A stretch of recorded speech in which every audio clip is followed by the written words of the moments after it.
네, 말씀 보시겠습니다. 오늘 은혜 받으실 기록된 하나님의 말씀은 사무엘하 17장 1절에서 14절까지 보겠습니다. 구약성서 490페이지에 있습니다.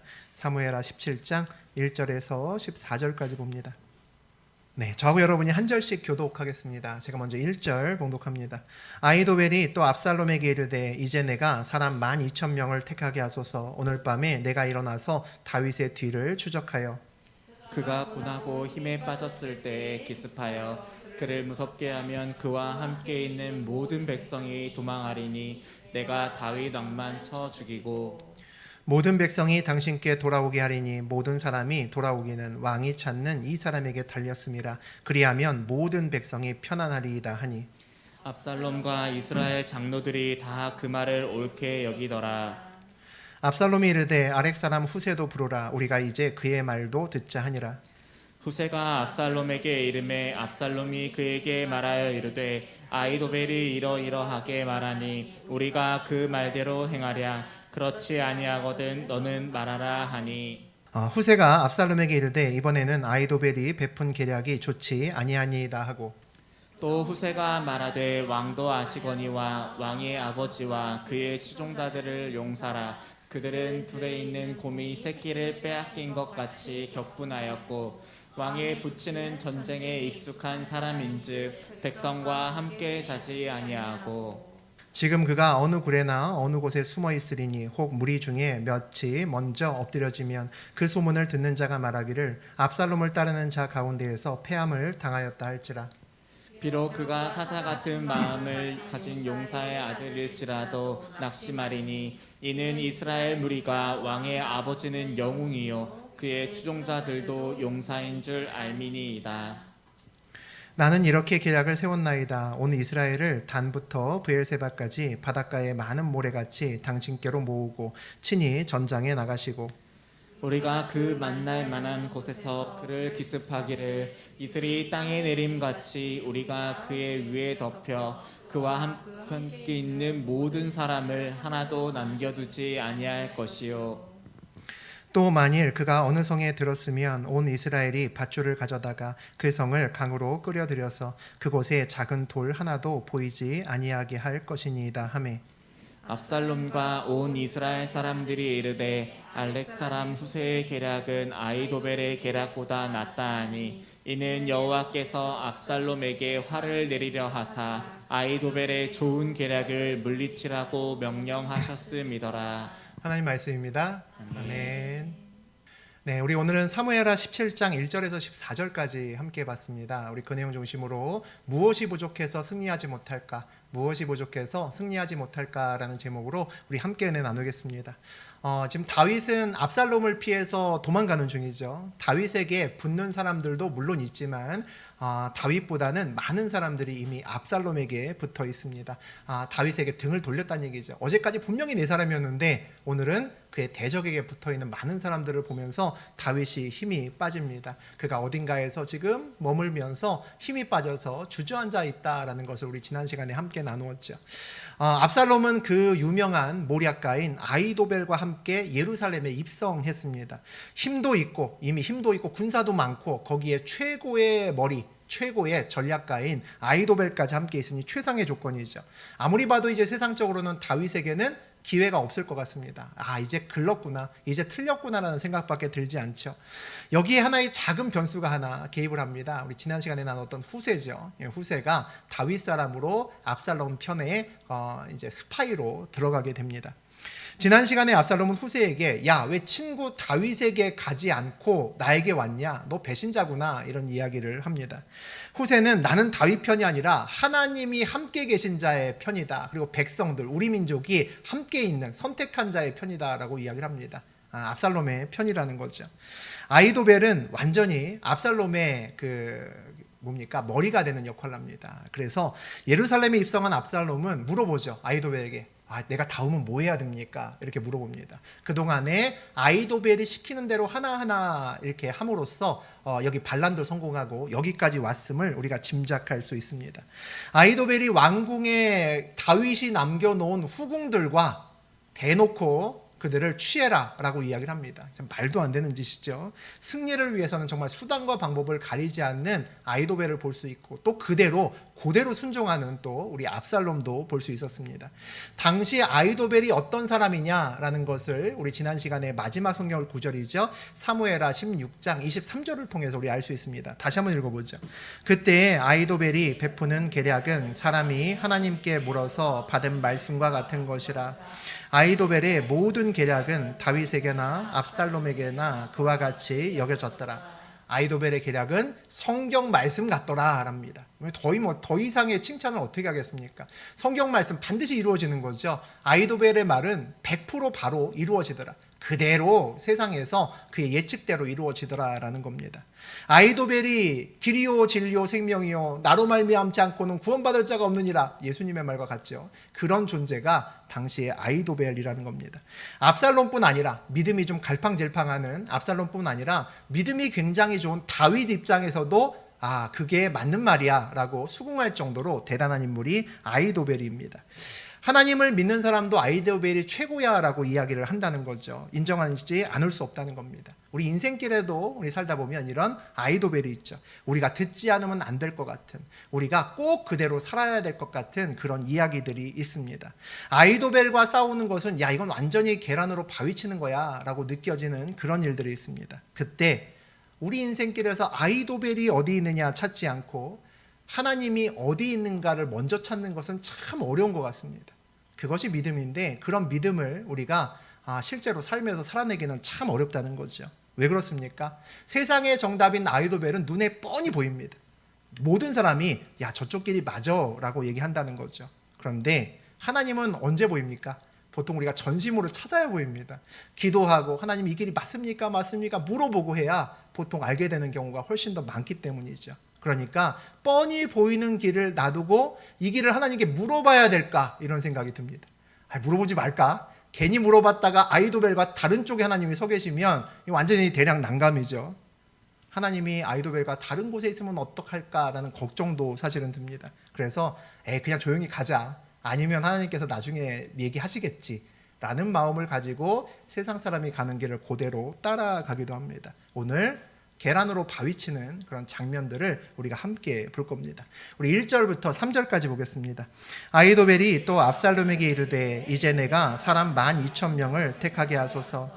오늘 밤에 내가 일어나서 다윗의 뒤를 추적하여 그가 고나고 힘이 빠졌을 때에 기습하여 그를 무섭게 하면 그와 함께 있는 모든 백성이 도망하리니 내가 다윗 왕만 쳐 죽이고 모든 백성이 당신께 돌아오게 하리니 모든 사람이 돌아오기는 왕이 찾는 이 사람에게 달렸습니다.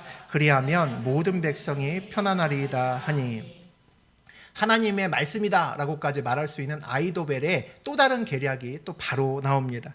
12,000명을 자기한테 달라고 합니다. 12,000명을 주면 내가 오늘 밤, 당장이죠, 당장 다윗을 쫓아가겠다는 거죠. 그래서 다윗과 함께 있는 그 사람들을 겁을 주면 그들이 겁에 질릴 거고 백성들은 다 도망할 거랍니다. 그러면 자기가 들어가서 다윗 왕만 죽이겠다는 거죠. 다윗 왕만 죽이면, 제일 꼭대기에 있는 꼭지점만 죽이면 나머지 사람들은 전부 다 압살롬에게 돌아올 거다라고 합니다. 내가 이 악역을 맡을 테니까 나에게 그렇게 할 수 있게 도와달라라고 이야기를 합니다. 아이도벨이 확실히 천리안을 가졌다는 생각이 들죠. 지금 다윗은 시므이에게 조롱받고 여러 가지 힘든 일 때문에 어딘가에 지쳐서 그의 백성들과 널브러져 있거든요.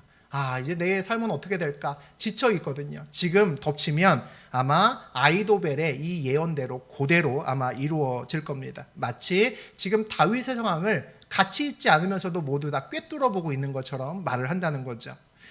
1만 2천 명이라는 숫자도 아주 적절합니다. 다윗에게 지금 몇 사람이 있을까? 정확히는 모르지만 우리 지난 시간에 이때가 같이 했는데 이때가 몇 사람하고 같이 있었냐면 600명하고 같이 있었습니다. 그러니까 600명에다가 그다음에 자기 사람들 같이 몰려갔겠죠. 그럼 싸울 수 있는 사람이 대략 한 1000명이나 뭐 이렇게 되면 가족들까지 같이 했을 거니까 많아봐야 2, 3천 명이라는 거죠. 그러니까 싸울 수 있는 사람 1만 2천 명 정도의 군대를 물고 가면 뭐 여유 있게 다윗과 싸워서 이길 수 있을 겁니다. 또 오늘 밤에 가야 된다고 이야기를 하죠. 무슨 얘기입니까? 다윗에게 시간 주면 안 된다는 겁니다. 다윗이 그동안 전쟁터에서 잔뼈가 굵은 사람이죠. 그 사람에게 시간을 주면 옛날에 600명 갖고도 사울왕을 이렇게 대적하면서 쫓겨다니면서도 꿋꿋하게 버텼던 사람이잖아요. 그러니까 시간 많이 주면 안 된다는 겁니다. 지금 당황하고 어떻게 할지 모를 때, 자기의 기세가 꺾였을 때 지금 들어가서 공격을 해야 된다는 거죠. 최소의 비용으로 최대의 효과를 내기 위해서 다윗왕만 잡으면 끝난다는 겁니다. 그러면 모든 백성들이 돌아오면 누이 좋고 매부 좋고 아주 기가 막힌 전략이 아닐 수 없습니다.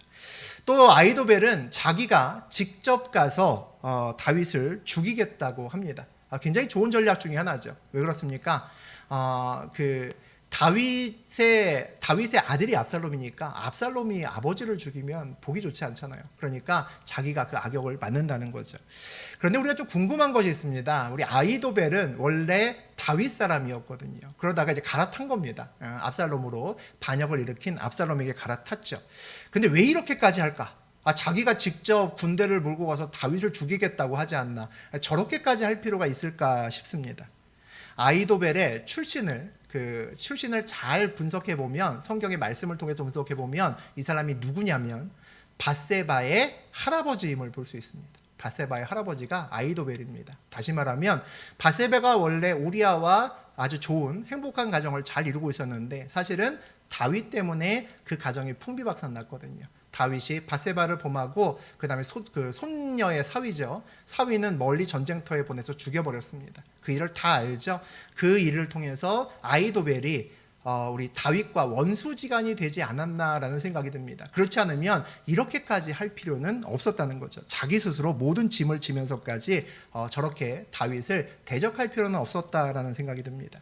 오늘 다윗의 이 복잡한, 지금 참 어려운 상태죠. 다윗은 평생에 있어서 가장 힘든 그런 때를 보내고 있습니다. 그런데 그 이유가 가만 또 보니까 이 얽히고 설킨 이유가 다윗의 죄 때문이다라는 생각을 우리가 또 그냥 넘기지 못할 것 같습니다. 압살롬도 아버지 다윗을 원수로 여기기 때문에 이렇게 반역을 저질렀고, 아이도벨도 어제까지 친구였는데 오늘 싹 갈아타고 내가 다윗 죽이겠다고 이렇게까지 말한 이유가 그도 역시 다윗을 원수처럼 여기기 때문입니다. 다윗의 죄가 퍼즐 조각처럼 흩어져 있다가 어느 순간에 하나씩 짜 맞춰지면서 다윗에게 칼을 겨누고 있구나라는 것을 우리가 볼 수 있습니다. 우리 인생의 많은 일들이 실제로는 나의 과거의 여러 가지 문제점들 때문에 돌아오는 일들이 상당히 많이 있습니다. 특히 죄의 문제가 그런 것 같습니다.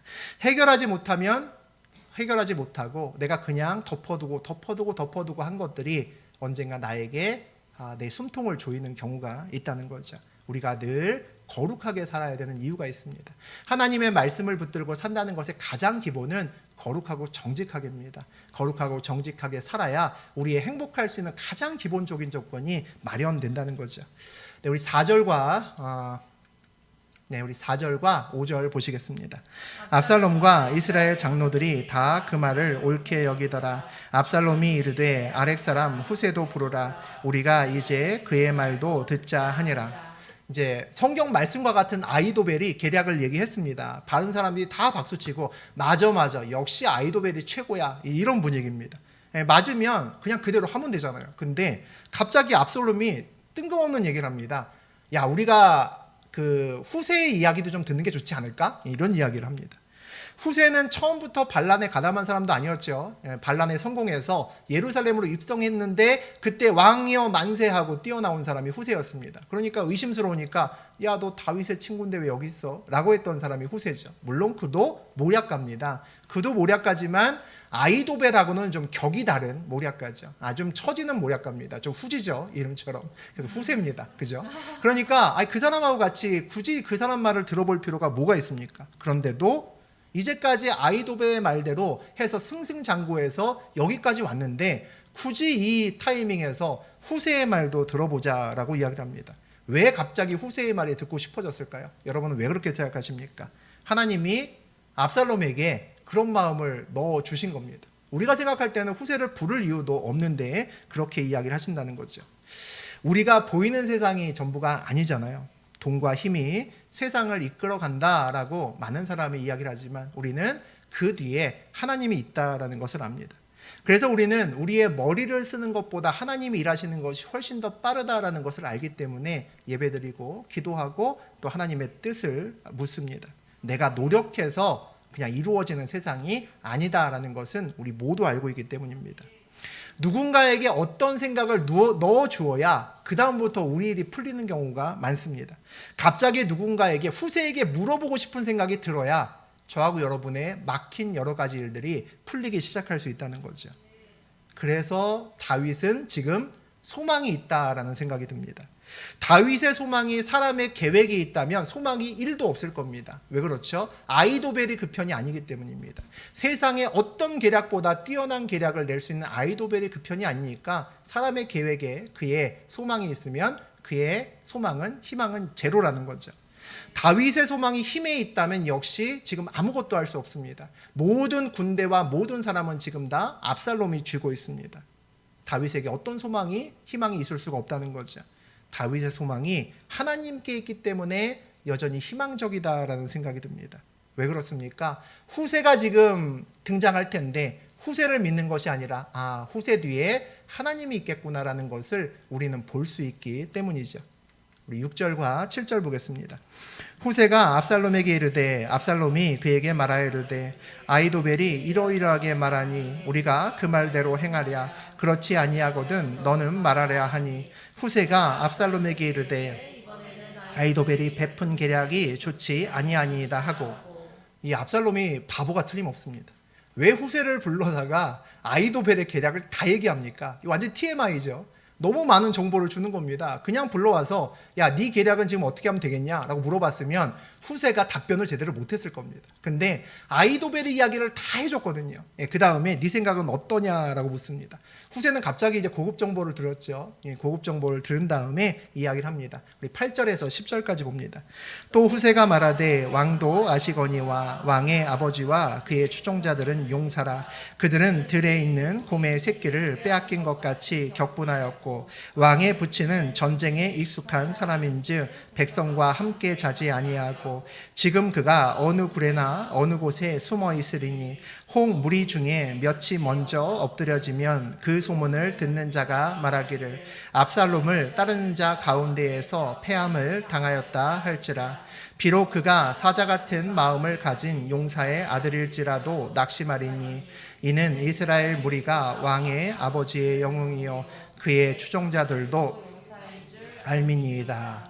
다윗과 그의 추종자들은 용사들 아닙니까? 싸움꾼들입니다. 완전히 그 수많은 전쟁을 이겼던 백승을 했던 용사들입니다 라고 이야기를 합니다. 그들은 지금 아주 흥분한 상태에서 아주 거칠고 아주 포악한 상태라는 거죠. 그리고 전쟁에 익숙한 다윗이 그들과 같이 있을 리가 있겠냐는 겁니다. 그렇게 사울이 쫓아다녀도 숨어 다녔던 자가 있을 리가 없다는 거죠. 그들과 함께 있지 않고 그 근처에 찾을 수 없는 굴이나 어딘가에 있을 거란 얘기입니다. 그러니까 가봐야 다윗을 혼자 이렇게 죽인다는 그 압살롬, 그 아이도벨의 계획은 이게 하기가 쉽지 않은 계획이라는 겁니다. 어설프게 괜히 전쟁을 붙었다가 이쪽 사람이라도 좀 죽으면 와, 다윗이 역시 이겼다라는 이런 소문이라도 돌면 아주 그 다음부터는 아주 피곤해진다는 거죠. 다윗도 영웅이고 그의 추종자들도 영웅이니까 만약에 이런 일을 당하면 우리 편 사람들만 기가 꺾이고 완전히 낙심해서 오히려 여러 가지 전세에 불리할 거다라는 이야기를 합니다. 전반적으로 무슨 얘기입니까? 후세가 압살롬을 겁주고 있습니다. 다윗하고 그의 일행이 이렇게 뛰어나니까 괜히 잘못 어설프게 건드렸다가 우리 큰일 납니다라는 이야기를 계속하고 있습니다. 적은 높이고 자기네들은 낮춘다는 거죠. 여러분이 이 후세의 말을 어떻게 생각하실지 모르겠습니다. 물론 우리가 매사에 모든 일을 좀 이렇게 돌다리로 두드려가는 심정으로 가는 것은 나쁜 것은 아니지만 지금 엄청나게 유리한 상황이거든요. 완전히 이쪽은 승승장구하고 저쪽은 완전히 꼬리를 내리고 도망가는 상황이라고요. 그 상황에서 보게 되면 이 후세의 이야기는 아주 낮은 확률의 이야기입니다. 물론 그럴 수도 있겠지만 이거는 굉장히 낮은 확률의 이야기라는 거죠. 그 다음에 뭐라고 하는지 보겠습니다. 11절 12절 보죠. 나는 이렇게 계략을 세웠나이다. 온 이스라엘을 다네부터 브에세바까지 바닷가의 많은 모래같이 당신께로 모으고 친히 전장에 나가시고 우리가 그 만날 만한 곳에서 그를 기습하기를 이슬이 땅에 내림같이 우리가 그의 위에 덮여 그와 그들 함께 있는 모든 사람을 하나도 남겨두지 아니할 것이요. 후세의 전략들을 보니까 어떤 생각이 드십니까? 압살롬이 그를 불러서 아이도벨의 계략을 하나하나 알려주지 않았다면 이런 계략이 나왔을 것 같지 않다는 거죠. 뭡니까? 저 그럴듯한 계략 같지만 잘 들어보니까 모두 다 거꾸로 얘기합니다. 아이도벨의 전략을 모두 다 부정하고 거꾸로 이야기하는 모습을 볼 수 있습니다. 아이도벨은 12,000명의 병사만 주면 충분하다라고 이야기를 했습니다. 근데 뭐라고 합니까? 12,000명 갖고 안 된다는 겁니다. 온 땅에서 단에서 부활새벽까지 북쪽에서 남쪽의 모든 땅에서 모든 병사들을 다 모으자는 겁니다. 수십만 명 모으자는 거죠. 그래서 압도적으로 가자라고 이야기를 합니다. 사자가 토끼를 사냥할 때도 최선을 다한다라는 생각이 들 수도 있죠. 그런데 반란군 얼마 안 되거든요. 반란군 기껏해야 1, 2천 명, 많으면 한 3천 명 될 텐데 그거를 잡으려고 40만, 50만 대군을 일으키자는 것은 말도 안 되는 겁니다. 빈대 잡으려고 초가삼간 다 태우는 거다라고 볼 수 있는 거죠. 아이도벨은 다윗만 죽이면 모두 다 해결된다라고 이야기를 했습니다. 근데 후세는 뭐라고 합니까? 다윗이 있는 곳을 기습해서 온 땅이 이슬이 내리는 것처럼 완전히 덮쳐서 한 사람도 살려두지 말아야 된다라고 이야기합니다. 만약에 이대로 해서 많은 사람들을 죽이는 피바람을 불게 되면 어떻게 생각하겠습니까? 압살롬을 따르던 자들도 돌아설 수 있죠. 민심이 별로 좋지 않은 겁니다. 아이도벨은 자기가 직접 내 손에 피를 묻히고 내가 가서 다윗 손보겠다라고 이야기를 합니다. 그게 맞죠. 그래야 아버지가 아들을 죽이는 그런 모습을 백성들에게 보이지 않을 수 있습니다. 근데 후세는 뭐라고 합니까? 군사들 다 일으켜서 압살롬이 선봉에 서서 그 군사들을 이끌고 나가서 다윗과 대적해서 다윗에게 승리하는 것이 가장 좋다라는 겁니다. 완전히 굉장히 복잡하게 그럴듯하게 이야기를 했지만 아이도벨의 계략을 그냥 거꾸로 얘기한 것에 지나지 않습니다. 아이도벨은 오늘 밤에 당장 떠난다고 해야 됐는데 당장 떠나자라고 얘기를 했는데 저렇게 단에서부터 부엘세바까지 온 군사들을 수십만 명을 모으려면 당장 못 가죠. 그럼 다윗에게 적어도 충분한 시간을 주는 겁니다. 생각하고 또 여러 가지 계획을 짤 시간을 주는 거죠.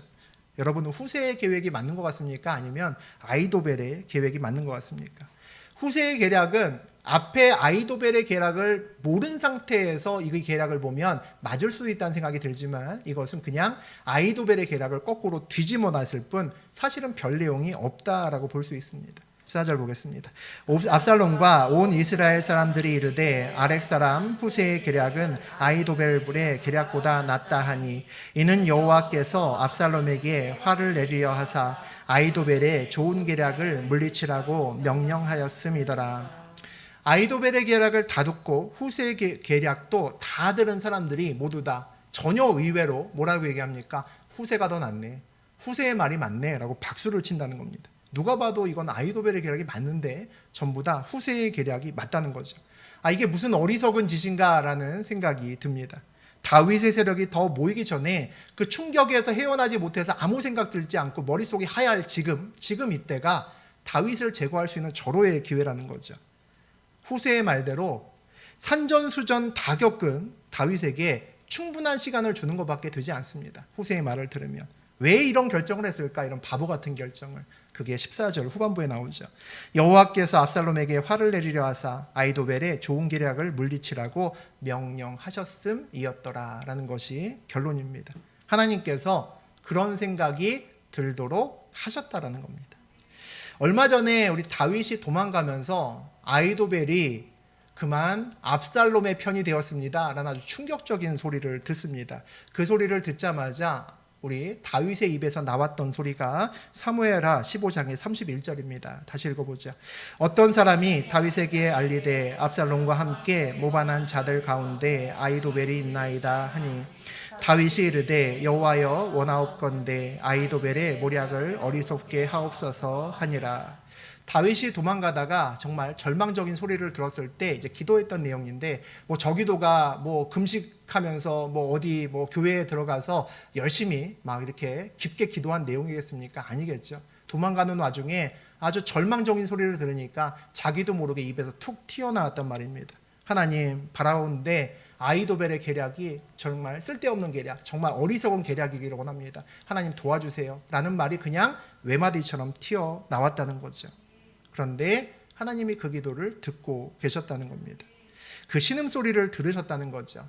그 신음소리를 들으셨다는 얘기는 다윗 앞에 하나님이 그 순간 계셨다는 겁니다. 여러분은 여러분의 기도가 다 이루어지십니까? 아니죠. 그럼 큰일 났겠죠. 애지간한 사람 아니면 감히 우리 눈앞에 얼쩡거리지 못할 겁니다. 우리 기도가 다 이루어졌으면 아마 그럴 겁니다. 이곳에 있는 사람들 별로 없을 겁니다. 저 혼자 예배 드리고 있을지도 모르겠죠. 우리의 뜻이, 우리의 기도가 진짜 거의 대부분 이루어졌어요 라고 하는 사람은 무슨 얘기입니까? 내가 하나님의 뜻과 거의 같은 뜻을 가지고 있다는 겁니다. 정말 놀라운 일이죠. 하나님은 요술램프의 진이가 아니잖아요. 열심히 비빈 다음에 네 소원 뭐 들어줄까? 이렇게 파란 괴물이 하나 나타나서 거기에 첫 번째 소원은 제가 뭘 하면 좋겠고요, 이렇게 얘기하면 좋겠지만 하나님은 그렇게 나타나시지 않습니다. 우리가 그런 생각이 들죠. 신앙이 깊어질수록, 처음엔 아니었는데 신앙이 깊어질수록 내 기도에 응답되는 기도 제목들이 점점 많아집니다. 왜 그럴까요? 하나님과 함께 걸으면서 우리가 하나님의 뜻을 쫓아가고 하나님이 내 인생길에서 무엇을 원하는지 알게 되기 때문입니다. 그래서 내 기도 제목이 바뀜으로 내 기도 제목이 굉장히 많이 응답되기 시작하죠. 우리 기도 중에서 그래서 다시 말하면 이루어지지 않는 것들이 굉장히 많이 있습니다. 내 뜻과 하나님의 뜻이 다른 거죠. 그럴수록 그 하나님의 뜻과 내 뜻이 많이 다를수록 우리는 힘들죠. 어렵습니다. 마음에 많은 짐이 생기고 어렵습니다. 그때 우리가 기도하죠. 우리가 오늘 다윗처럼 짧은 외마디 그런 기도를 하기도 합니다. 우리가 기도하는 이유가 뭘까요? 물론 우리 기도가 들어주시기를 원해서 기도합니다. 그런데 우리가 기도하는 정말 중요한 이유는 뭐냐면 내가 기도할 때 하나님이 내 앞에 지금 계시나를 확인할 수 있습니다. 내 앞에 하나님이 계심을 확인하는 것이 우리 기도의 시작이라는 거죠. 전세는 완전히 기울어지고 압살롬은 이제 예루살렘에 입성했습니다. 이제 모든 상황은 거의 종결된 거나 마찬가지죠.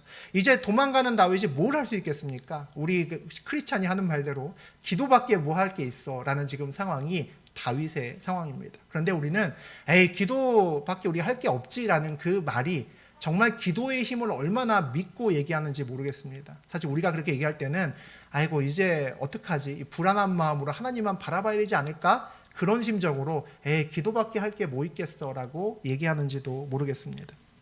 세상 사람들이 이야기하는 대로 주사위는 이미 던져졌습니다. 다윗의 지금 상태죠. 자기가 할 수 있는 것이 아무것도 없다는 겁니다.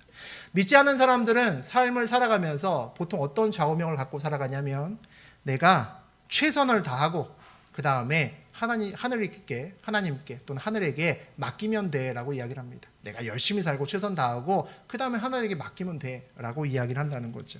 그런 삶이 우리가 할 수 있는 최선의 삶이다라고 이야기를 합니다. 그러면 그리스도인들은 어떻게 살아야 될까? 우리도 똑같이 그렇게 살아야 될까라는 생각이 듭니다. 우리도 열심히 살고 나머지는 하나님께 맡기면서 살아야 되냐라는 거죠. 우리는 순서가 바뀌어야 됩니다.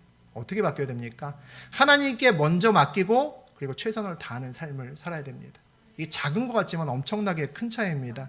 먼저 최선을 다하고 하나님께 맡기는 삶과 먼저 하나님께 맡기고 최선을 다하는 삶에는 큰 차이가 있습니다. 먼저 최선을 다한다는 것은 무슨 얘기입니까? 먼저 나를 믿는다는 겁니다. 먼저 나를 믿는다는 거죠. 나를 먼저 믿고 최선을 다하고 그 다음 뭡니까? 불안한 마음으로 하나님을 쳐다보는 겁니다. 불안한 마음으로 하나님을 쳐다보는 거죠. 하나님 나는 최선을 분명히 다했습니다. 그런데 이거 되겠습니까? 하나님 아버지 좀 되게 해주세요. 안 되면 어떡하지? 이 마음속에서 애끓으면서 그렇게 기도를 합니다. 먼저 하나님께 맡긴다는 것은 무슨 얘기입니까? 먼저 하나님을 믿고 들어간다는 겁니다. 하나님을 먼저 믿고 오히려 나를 불안하게 쳐다본다는 거죠. 하나님의 뜻은 분명히 이건데 나보고 이리로 가라고 하셨는데 이거 내가 잘할 수 있을까? 하나님은 분명히 잘 인도하실 텐데 내가 이 길에서 흔들리지 않고 딴 생각하지 않고 뻘짓하지 않고 정말 하나님을 잘 따라갈 수 있을까? 그게 고민되는 것이 우리 그리스도인의 마음이어야 됩니다. 그거에서 더 나아가면 내가 부족하지만 내가 하나님 길을 걸으면 하나님께서 나를 끝까지 인도하실 거다라고 믿는 거죠. 그게 그리스도인의 삶입니다. 완전히 다른 이야기죠. 오늘 이야기를 읽으면서 어떤 분들은 또 그렇게 생각할지도 모릅니다. 하나님께서 나에게도 저 아이도벨과 같은 사람을 좀 붙여줬으면 좋겠다. 그런 생각할 수도 있죠. 그러면 세상 살아가면서 진짜 성공은 따놓은 당상일 텐데 그 사람 말만 들으면 되잖아요.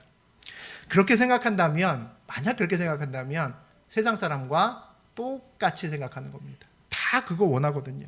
하나님께서 나에게 돈 주시면, 하나님께서 나에게 기술 주시면, 말빨을 주시면, 재능 주시면, 나에게 영업력을 주시면 내가 많은 팔로 개척하고 이것저것 다 해서 굉장히 큰 회사 만들 수 있을 텐데, 내가 많은 돈을 벌 수 있을 텐데, 다 그런 생각하고 살아갑니다. 그러고 나면 내가 하나님 일도 해야죠 라고 하나님께 이야기를 할 수 있겠죠. 우리가 믿는 하나님은 어떤 분이십니까? 우리는 하나님을 믿는다라고 얘기를 하는데 그게 뭘까요? 때로 하나님은 우리에게 아이도벨을 붙여주실 때도 있습니다. 또 높은 자리에 이렇게 앉혀주실 때도 있고 군사력을 주실 때도 있습니다. 힘을 주실 때도 있다는 거죠. 그런데 때로는 반대일 때도 있습니다. 아이도벨이 엉뚱한 사람에게 가 있고 내 군사가 다른 사람에게 가 있고 나는 낮은 자리에서 오늘 다윗처럼 헤맬 때도 있습니다. 우리가 압살롬의 자리에 있을 때도 있지만 오늘 쫓겨가는 다윗의 자리에도 있을 때가 있다는 거죠. 근데 그 극한 상황이죠. 완전히 반대죠. 천당과 지옥과 같죠. 그 상황 속에서도 변하지 않는 것 한 가지가 있습니다. 그게 뭐냐면 하나님이 우리의 모략가라는 겁니다. 아이도벨이 아니라 하나님이 우리의 모략가라는 거죠. 하나님을 믿는다는 것은 하나님이 나의 모략가라는 겁니다. 압살롬이 예루살렘에 입성하자마자 바로 아이도벨에게 물어봅니다. 내가 다음에 뭐 하면 될까? 물어봅니다. 아이도벨이 다윗이 남은 후궁들하고 이렇게 하세요라고 하니까 바로 토달지 않고 순종합니다. 아이도벨의 말이 절대적이기 때문이죠. 우리도 마찬가지입니다. 하나님께 하나하나 물어야 됩니다. 하나님이 모략가기 때문이죠. 모든 계획은, 모든 지혜는 하나님께 있기 때문입니다. 하나님이 나의 모략가라는 것은 하나님에게만 묻고 후세에게는 묻지 말아야 된다는 겁니다. 다시 말하면 압살롬 입장에서 보면 아이도벨에게만 묻고 후세에게는 물을 필요 없는 얘기입니다. 그런데 후세에게 물어서 오늘 문제가 생긴 거죠. 하나님께서 이러이러한 응답을 나한테 주신 것 같은데 이게 맞을까요? 여기저기 묻고 다닐 필요 없다는 겁니다. 하나님께 받은 말씀이 있으면 그것 가지고 같이 기도하고 중보 기도자들에게 동일한 기도 제목 주고 같이 기도해달라고 해야지 사람의 의견을 묻는 것은 의미 없기 때문입니다. 이거 괜찮을까요? 그렇게 묻고 다니지 말라는 거죠. 또 오늘 이야기를 들으면서 또 하나의 궁금증이 있습니다. 이 아이도벨이 이렇게 놀랍도록 아주 지혜롭고 놀라운 모략가잖아요. 그동안에 압살롬 편에 있기 전에 계속 다윗과 함께 있었습니다. 그랬죠. 그런데 우리가 그동안 다윗의 이야기를 지금까지 나누는 동안에 이 대단한 아이도벨의 이름이 거의 나오지 않습니다. 한 번밖에 안 나왔어요. 그냥 다윗의 모략가 아이도벨이라는 사람이 있었다. 한 줄만 나옵니다. 이상하죠. 다윗도 인정할 정도로 모든 사람이 인정할 정도로 하나님과 비교될 정도의 모략가인데 왜 다윗의 이야기에서 아이도벨이 이렇게 등장하고 난리 난 것은 다윗의 대적이 된 다음에 이렇게 난리가 났을까라는 것이 궁금하지 않을까요? 저는 굉장히 궁금하더라고요. 왜 이렇게 됐을까? 이게 무슨 의미일까라는 거죠. 다윗이 오늘 압살롬처럼 아이도벨에게 다음엔 뭐 하면 되냐? 다음엔 뭐 하면 되냐? 이렇게 묻지 않았다는 겁니다. 그렇게 물었으면 앞에 다윗이 왕이 되기까지 계속 아이도벨이 이렇게 하였더라. 아이도벨이 이렇게 하였더라가 계속 나왔을 겁니다. 안 나왔다는 거죠. 다윗의 모략가로서 아이도벨이 큰 역할을 한 것은 분명하지만 다윗이 전적으로 아이도벨을 믿고 의지하지 않았다는 겁니다. 다윗은 아이도벨이 기가 막힌 제갈공명처럼 삼국지에 나오는 제갈공명처럼 기가 막힌 전략가인 아이도벨과 같이 있었음에도 전적으로 의지하지 않았다는 거죠. 이게 참 놀라운 이야기입니다. 우리가 정말 우리와 함께 있는 어떤 사람이 있는데 진짜 아이도벨처럼 얘가 얘기하면 그냥 되네 라는 사람이 있는데 그 사람에게 묻기 전에 먼저 하나님께 물을 수 있을까? 참 쉽지 않은 일입니다. 그 사람한테 물으면 바로 답이 나오거든요. 아, 그거 이렇게 하면 됩니다. 바로 답이 나오는데 그에게 묻기 전에 내가 하나님께 먼저 물을 수 있을까? 참 어려운 얘기죠. 삼국지에 보면 유비가 삼국통일을 못했습니다. 우리는 유비를 되게 좋아하는데 삼국지를 읽으면 유비만한 사람이 없죠. 진짜 겸손하고 덕이 많아서 사람들이 막 몰려옵니다. 관우와 장비라는 아주 걸세출한 아주 놀라운 아주 장수들도 있고 당대 최고의 머리인 제갈공명도 그와 함께합니다. 그러니까 그가 치료만 잘 탔으면 삼국을 통일할 만한 모든 조건을 마지막에는 갖게 됩니다. 그런데 그가 결국은 왕이 되지 못합니다. 여러분 왜 그렇다고 생각하십니까? 삼국지를 읽다 보면 그런 생각이 듭니다. 하늘이 유비 편이 아니구나 라는 생각이 듭니다. 하늘이 조조 편이구나. 조조가 똑똑해서가 아니라 그 많은 조건을 가지고 있었음에도 야 우리가 생각할 땐 유비가 왕이 돼야 되는데 조조가 되는 거죠. 우리는 오늘 다윗이 힘도 없고 아이도벨도 없고 후진 후세만 있습니다. 그런데도 승리하겠구나라고 압니다. 왜 그럴까요? 하나님이 다윗 편이구나라는 것이 느껴지기 때문입니다. 하나님이 여전히 다윗의 모략가구나라는 것이 여전히 느껴집니다. 하나님께서 압살롬에게 괜히 후세를 부르도록 하고 후세를 불러와서는 계속해서 아이도벨의 그 계략을 낱낱이 다 얘기를 합니다. 전혀 불필요한 행동이거든요. 그리고 나서 모든 사람이 후세에게 더 좋아. 마치 뭐에 거리 쉬인 사람처럼 그렇게 이야기를 한다는 거죠. 아이도벨과 압살롬이 누구와 싸우고 있습니까? 후세와 싸우는 것도 아니고 다윗과 싸우는 것도 아니고 누굽니까? 하나님과 지금 대적하고 있음을 봅니다. 혹시 지금 힘드신지 모르겠습니다. 최선을 다하고 하나님만 바라보고 계시는 분이 있을지도 모르겠습니다. 우리가 뭐가 부족해서 승리하지 못할까요? 우리 힘이 없어서, 아이도벨이 없어서, 돈이 없어서 승리하지 못할까요? 아닐 겁니다. 먼저 내가 하나님 편에 서 있는지 먼저 점검하는 저하고 여러분 되셨으면 좋겠습니다. 지금도 나의 모략가가 하나님인지 먼저 살펴보셔야 됩니다. 하나님이 나를 이끌고 계시다면 다윗과 마찬가지로 우리가 할 수 없는 어떤 지경에서도 하나님께서 일을 하십니다. 내가 아이도벨보다 먼저 하나님께 묻고 하나님께 기도하면서 지금까지 왔는지 묻는 저하고 여러분 되시기를 주의 이름으로 축복합니다.